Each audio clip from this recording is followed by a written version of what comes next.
This video would be about a thing that came to my mind pretty recently, like today almost. And it's there are no bad thoughts. There are no good and no bad thoughts, especially when it comes to reality creation. Why? Because, especially when you, like me, suffer from a negative standpoint or used to suffer with negative thoughts, intrusive thoughts, negative thoughts, the first thing that you need to do and the first thing that will yield results is indeed to replace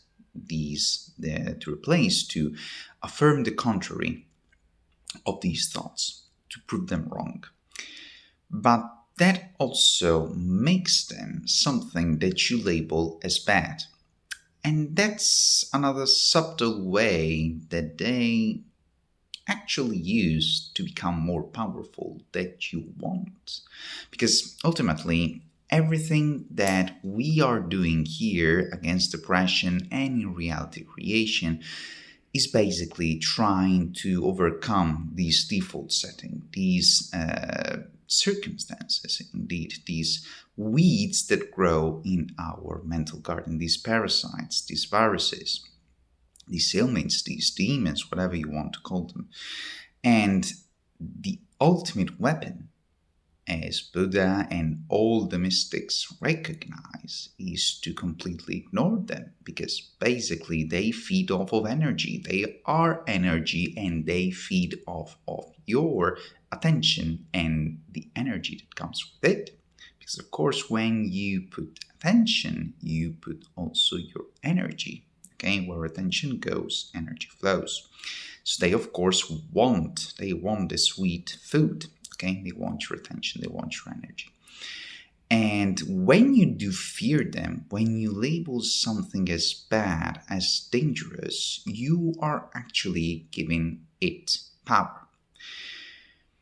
So when you think, when the bad thought appears and you are, oh no, I shouldn't think this thought, that's when it gets you because you are making it more powerful by making it dangerous, making it something unwanted, even if it's unwanted, if it's something that you don't want. But the fact that you don't want, that you label it as bad, as something that you have to eliminate, you're giving it attention and therefore you're feeding it. So, a thing that I want to try as an approach is when I do have intrusive thoughts, is not seeing them as bad or as unwanted, but something that is there and something that I don't want. So, okay, it's there, but it's just like, walking around the street and see a homeless person vomiting. It's something that you notice that you don't like, and most of the time, yeah, you just pass by because it's better to ignore that. I mean, it's just like unpleasant to focus your attention on that and you just go on with your day. Empathy besides. So that's it. That's the thing that we should do with these negative thoughts. And it seems simple, but of course it isn't, because you are trying so hard, especially when you climb out of depression. You are so proud of your work, and then these shit shows up, and basically you're like, oh, again.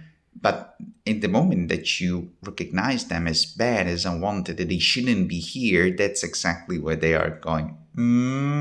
I'm going to have fun with you right now. And they keep coming.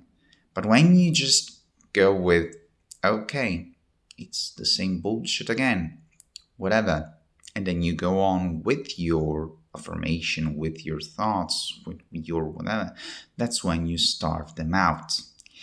And the more you starve them out, technically, this is something that I have yet to test, and I want to test it in the following hours and days.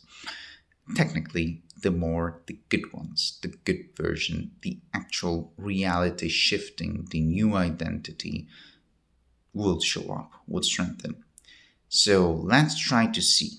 Remember that even the unwanted, the things that you do not want, the things that you have to affirm against, appear, they must be seen as neutral as possible. You do not give them any power.